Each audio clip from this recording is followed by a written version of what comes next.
सदगुरु महाराज की जय। विद्यानंद बाबा बेस्ट चैनल पर आप सबका स्वागत है और सम्मान है। सज्जनों, अभी मैं दिल्ली में हूँ और हमारे ये श्रीमान हैं सुभाष भटनागर बाबू, जो बड़े ही सुशील, विनम्र हैं और साधनशील भी हैं, गुरु भक्त भी हैं। महर्षि संत सेवी परमहंस जी महाराज के विशेष करीब में हम पाते थे जब दिल्ली आते थे तो। और इनका जो संस्कार रहा है संत मत से जुड़ा हुआ है। ये भी 73 वर्ष के हैं और इन्होंने जो जन्म धारण किया है, इतने अच्छे कुल में जन्म धारण किए हैं कि उस समय गुरु महाराज से जुड़े हुए इनके परिवार वाले थे, तो संत मत से जुड़े हुए थे।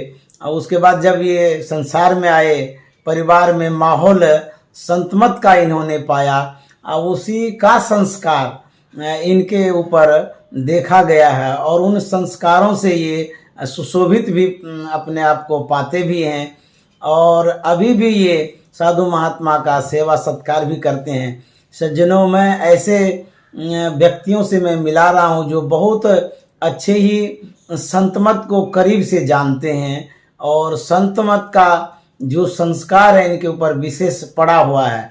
तो मैं सुभाष बाबू को प्रणाम करता हूँ और मैं सौभाग्य से आपके करीब आ पाया हूँ।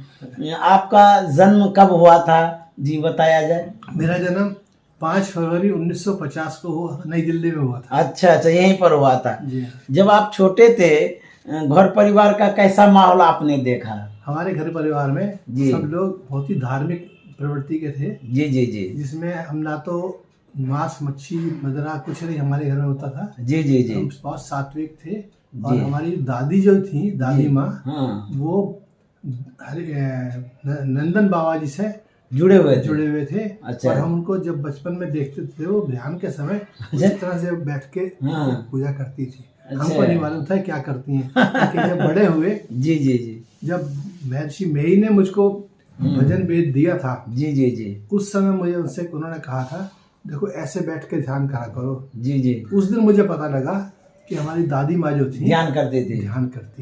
अच्छा सुभाष बाबू, ये जानना चाह रहे थे आपने गुरु महाराज से दीक्षा कहाँ लिया और कब लिया? हमने दीक्षा 1966, मुझे ध्यान नहीं है, लगभग 1966 में मुरादाबाद में संत मत आश्रम में, जहाँ बाबा देवी साहब की समाधि है, वहाँ पर लिया। अच्छा, आप इतने सौभाग्यशाली हैं जो आपके पिताजी गुरु महाराज से जुड़े थे और उनका कुछ ऐसा संस्मरण जो आपको याद हो। गुरु महाराज कितना स्नेह देते थे, प्यार देते थे आपके पिताजी को, और एक कोई घटना भी हुई है वो भी बताने की कृपा करेंगे। कितना प्यार देते थे पिताजी को, ये पहले बताया जाए। मेरे पिताजी को गुरु महाराज अपने गले से लगा लिया करते थे। बहुत प्यार करते थे। कहते ज्ञान स्वरूप, जैसे बच्चे को बिल्कुल बच्चे पास कर लेते हैं। बिल्कुल कहते ज्ञान स्वरूप तुम मेरे बहुत प्यारे बच्चे हो। अच्छा। हाँ, क्योंकि तुम इतने सात्विक हो, इतने धार्मिक हो। इतना गुरु महाराज मान सम्मान देते थे, उनको प्यार देते थे। मान सम्मान नहीं कह सकता मैं, उनको प्यार कहता था। अच्छा। मान सम्मान तो बड़ों को दिया जाता है जी, छोटे को तो प्यार दिया जाता है। और ये बात थी, हाँ, जो घटना घटी थी उस विषय में थोड़ा। गुरु महाराज, मेरे पिताजी एक बार मुरादाबाद में सत्संग को में उपस्थित होने गए जी जी। तो जब सत्संग समाप्त होने को हो रहा था तो उस टाइम उनकी गाड़ी जो थी 4 बजे की मुरादाबाद से दिल्ली के लिए थी, ट्रेन जी जी। हाँ, तो मेरे पिताजी ने गुरु महाराज से कहा, गुरुदेव मुझे आज्ञा दीजिए, मैं जा रहा हूँ, मेरा गाड़ी छूट जाएगी। जी जी जी। उन्होंने कहा, देखो अभी जा रहे, जल्दी क्यों कर रहे हो, आराम से जाना। हाँ।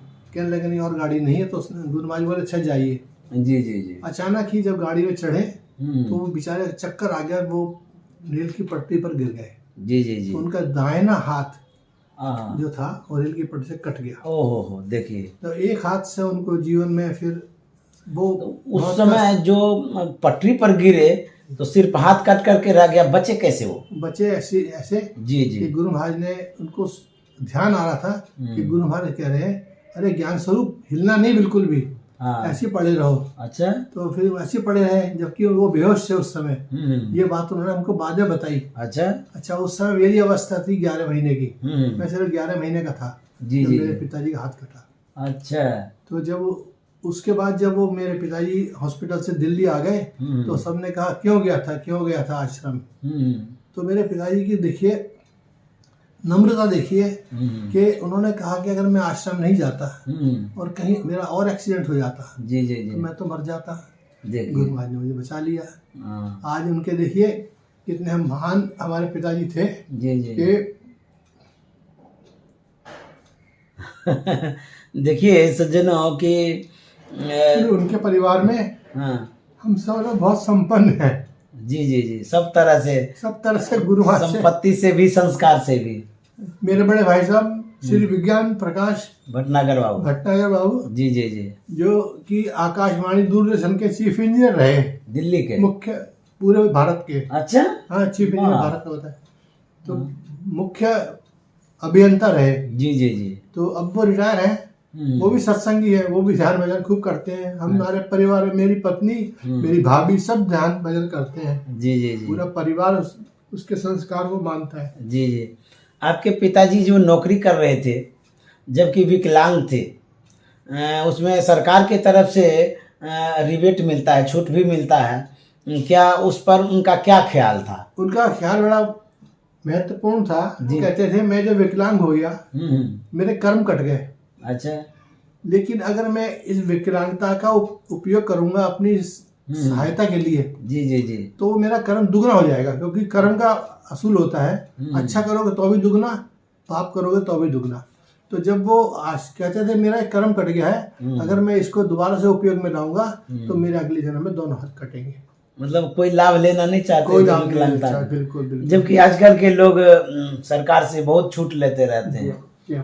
तो ऐसे थे हमारे सुभाष बाबू के पिताजी श्री ज्ञान स्वरूप भटनागर बाबू। तो इतने अच्छे सज्जन थे, उनका ही संस्कार है जो बच्चों में पड़ा है। एक बात और जानना चाह रहे थे सुभाष बाबू कि जब आप मुरादाबाद गए थे, परमाराध्य सदगुरु महाराज से मिले थे, उन्होंने पहली मुलाकात में आपको क्या कहा था जी, ये बतला दिया जाए। उन्होंने कहा था, हाँ, जब पहले मिले तो क्या कहे? ध्यान करने के लिए। असल में हम बहुत छोटे थे तो उतना तो अब याद नहीं है कितना, लेकिन उन्होंने कहा था कि पहले बड़ा बड़ा अक्षर याद करो फिर छोटा छोटा होएगा। तो तुम अभी सभी जब मेरे को भजन भेज दिया गया तो मैं उन्होंने बोला कि बाबा देवी साहब की समाधि पे जाके ध्यान करो। तो मैं वहाँ जाके ध्यान किया। फिर उन्होंने मुझसे पूछा कुछ दिखा?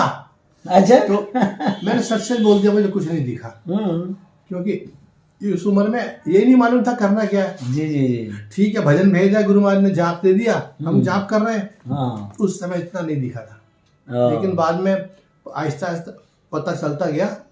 तो ये हुआ कि वास्तव में जो गुरु महाराज ने भजन भेज दिया जी वो बहुत ही अमूल्य, ये मूल्यवान कह सकता हूँ। जी। हमको ऐसा प्रसाद दिया जो कि आज तक हमारे जीवन में आ रहा है। देखिए सज्जनों, परमाराध्य सदगुरु महाराज ने इनको कहा था कि जाइए बाबा देवी साहब के समाधि स्थल पर ध्यान करिए, जबकि वो छोटे उम्र के थे। तो गुरु महाराज बच्चों से भी कहते थे ध्यान करने के लिए, और गुरु महाराज प्रेरणा देते थे। यह एक संस्कार है, संतों का संस्कार और सानिध्य का भी संस्कार कहिए। तो गुरु महाराज ने इनको जो ध्यान करने के लिए भेजा, तो ध्यान करके जब आए तो गुरु महाराज फिर पूछते हैं कि क्या देखे? तो इन्होंने सच कह दिया कि मुझे कुछ दिखाई नहीं दिया। तो इस तरह से इनको दुलार भी मिला, प्यार भी मिला, गुरु महाराज का स्नेह भी मिला है। ये इतने मतलब कि पुराने सत्संगी हैं। मैंने देखा सुभाष बाबू को दिल्ली में हुजूर से भी मिला करते थे। तो सुभाष बाबू, जब हुजूर से आप कभी मिलते होंगे तो कुछ ऐसी बातें बताइए जो कि उनसे क्या स्नेह था, कैसे मिलते थे, कुछ बताते होंगे हुजूर, कुछ बताइए जी। शुरू में संत सेवी बाबा जो थे, जी जी जी, छेदी बाबू के घर में आते थे। सत्संगी जो छेदी बाबू हैं, हाँ हाँ जी, उनके घर में आते थे, ठहरते थे, क्योंकि दिल्ली में आश्रम नहीं था। नहीं था उस समय, जी जी, और उस समय जब वो वहाँ पे उनके ड्राइंग रूम में पलंग तख्त पे लेटते सोते थे, तो एक दिन मैं दोपहर को पहुँच गया। अच्छा, और गुरु महाराज शायद निद्रा में थे या ध्यान में थे, मुझे मालूम नहीं। संत सेवी जी महाराज, संत सेवी जी महाराज लेटे हुए थे। हाँ हाँ, तो मैं बोला, बाबा मेरा आज आपके पैर दबाने के लिए दिल कर रहा है। अच्छा देखिए, तो देखिए, मैंने उनको ये भी बताया कि मेरे अपने पिताजी के पैर दबाया करता था, तो मैं छोटा था उस टाइम, हाँ, तो मुझे क्रोध आता था कि मेरे पिताजी रोज क्यों पैर दबाते हैं।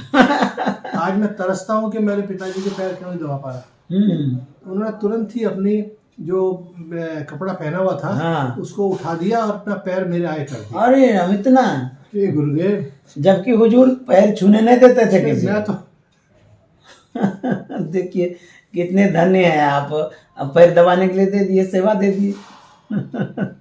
देखिए, तो गुरुदेव का प्यार इनको मिला।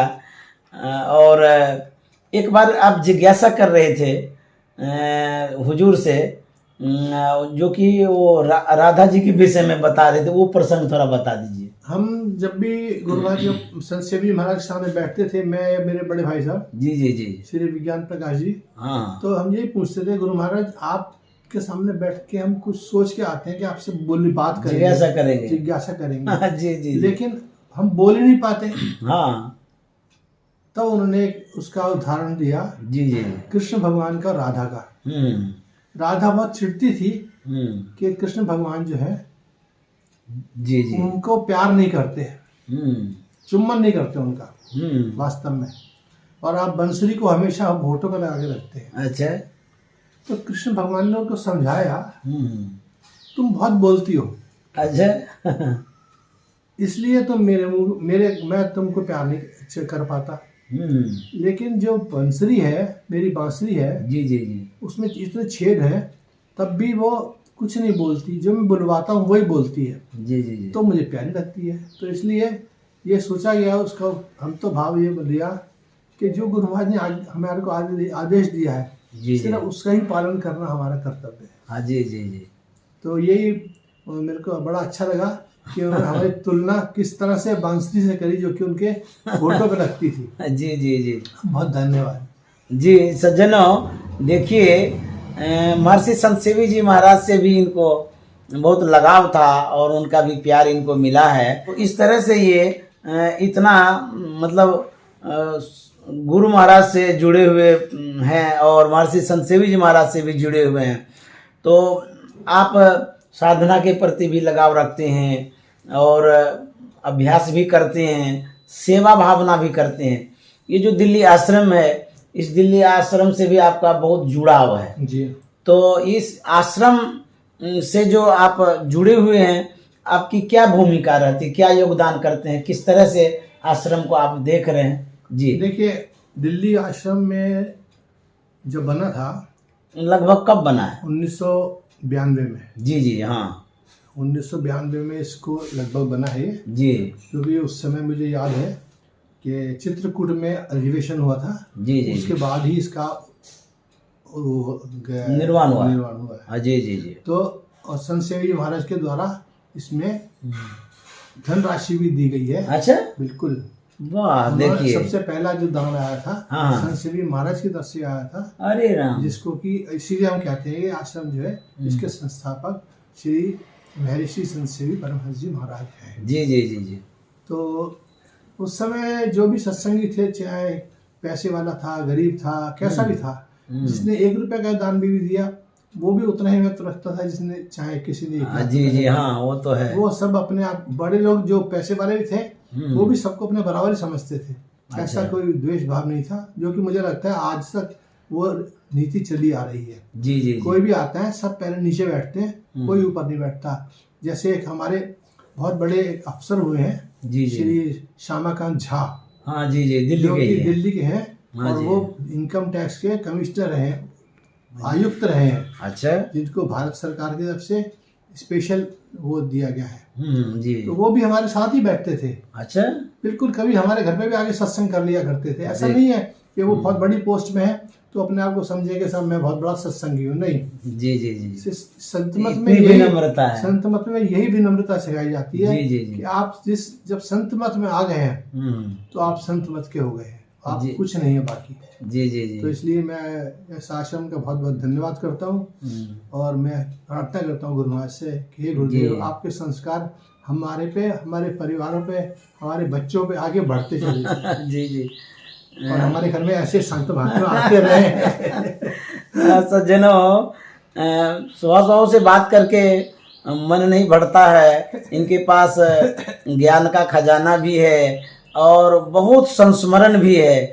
अभी बतला रहे थे कि जो दिल्ली आश्रम का निर्माण हुआ है राजपुर खुर्द में, तो उसमें महर्षि संत सेवी जी महाराज की अहम भूमिका रही है। यहाँ तक कि उन्होंने धनराशि भी दी है।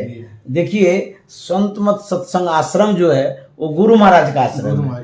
उस आश्रम को बनाने में अपना धनराशि जो दिए, कितना लगाव उनका था, कितना स्नेह उनका था।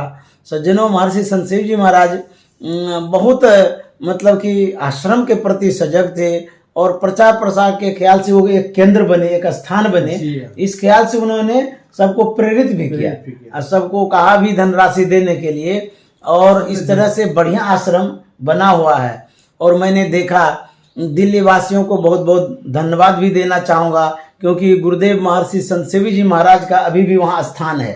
उनकी तस्वीर लगी हुई है, मंच पर भी तस्वीर है और कमरे में भी तस्वीर है। जो आप लोगों ने इतना सम्मान दिया है दिल्ली वासियों ने, मैं तहे दिल से, हृदय से नमन करता हूँ आप लोगों को। इतनी श्रद्धा भक्ति क्यों नहीं, जब उन्होंने उपकार किया, एक तो धन दे करके, दूसरा ज्ञान दे करके, तीसरा जो उन्होंने दर्शन दिया। बार बार दिल्ली आते थे, चाहे वो स्वास्थ्य लाभ के लिए आते हों या सत्संग के निमित्त आते हों।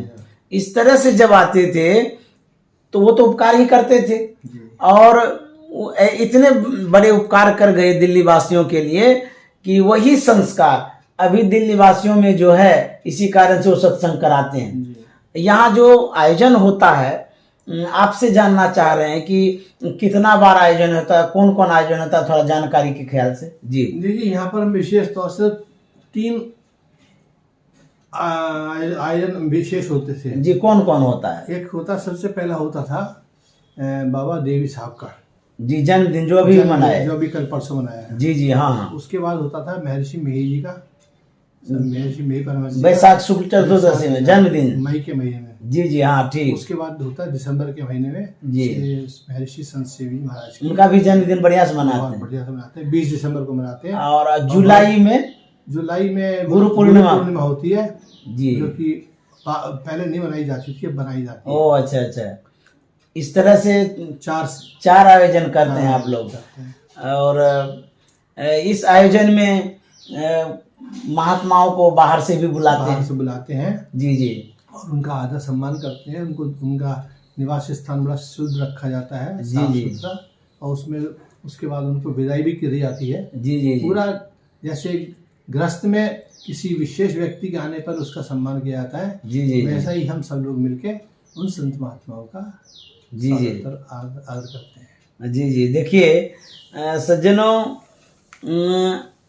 ये कितने विनम्र हैं और जानकारी भी बहुत ये रखते हैं। एक बात और भी जानना चाह रहे थे, आपके आवास पर महर्षि संत सेवी जी महाराज मतलब कि कभी कभी आए होंगे? जी हाँ। जी, कितने बार आए होंगे लगभग? मेरे ख्याल से 5 या 6 बार आए। अच्छा अच्छा।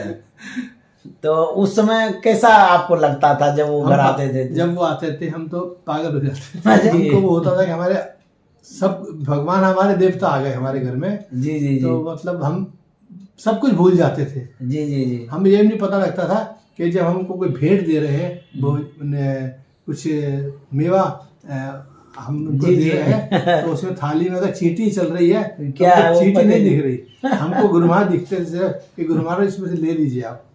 जैसे विदुरानी ने छिलका खिला दिया, विदुरानी ने केले का छिलका खिला दिया था। जी जी जी जी, इस तरह से सुभाष बाबू ने गुरुदेव का दर्शन पाया, सानिध्य पाया और सत्संग भी पाया और उनसे आशीर्वाद भी पाया। ऐसे थे हमारे गुरुदेव महर्षि संत सेवी जी महाराज। जो दिल्ली वासियों के लिए वो विशेष भी थे और यहाँ वो बराबर आते जाते रहते थे और सत्संग प्रवचन करते रहते थे। इस तरह से ये हमारे सौभाग्यशाली सुभाष बाबू हैं और मैं भी सौभाग्यशाली हूँ जो इनसे मैंने बात की और इनसे जानना चाहा। सज्जनों, सुभाष बाबू से जो बातचीत मेरी हुई आप लोग सुनेंगे और उससे प्रेरणा भी लेंगे कि इनके अंदर में कितनी श्रद्धा और भक्ति थी और इन्होंने कितना सानिध्य पाया, संत का सानिध्य, सदगुरु का सानिध्य, सत्संग का सानिध्य। ये सौभाग्यशाली हैं, अभी भी घर में रहते हैं। दोनों दंपत्ति साधनशील हैं, सत्संग करते हैं, भजन करते रहते हैं और साधु महात्मा का भी ये सेवा करते हैं। यदा कदा इनसे बातचीत भी होती रहती है। अभी मैं जा रहा था भागलपुर के लिए, इन्होंने आग्रह किया कि मेरे घर पर आइए और यहीं से आप जाइएगा। तो सज्जनों, उसी निमित्त मैं यहाँ आया हूँ। इनकी विनम्रता कहिए और विशेषता कहिए, जो मुझे साधारण साधु को भी बुलाया घर पर और मैं थोड़ी देर के लिए आया हूँ, फिर चला जाऊँगा और थोड़ी देर में ही बातचीत जो हो गई मैं इनको YouTube में डाल रहा हूँ और इनको सदा के लिए मैं देखता रहूँगा। तो मैं यही मेरा कहना यह है कि आप एक साधारण साधु नहीं है। जैसे बालकनाथ जी छोटी अवस्था में कितने महान हुए थे, आप वो हैं। आपकी अवस्था आयु की अवस्था नहीं है, आपका ध्यान की अवस्था जो है वो बहुत बड़ी है। मैं आपको प्रणाम करता हूँ और आपने जो मुझे इतना निकट बुलाया, नज़दीक बुलाया, अपने आवास पर मुझे जगह दिया, गुरु महाराज की कृपा हो। मैं शुभकामना मंगल कामना करता हूँ। श्री सद्गुरु महाराज की जय।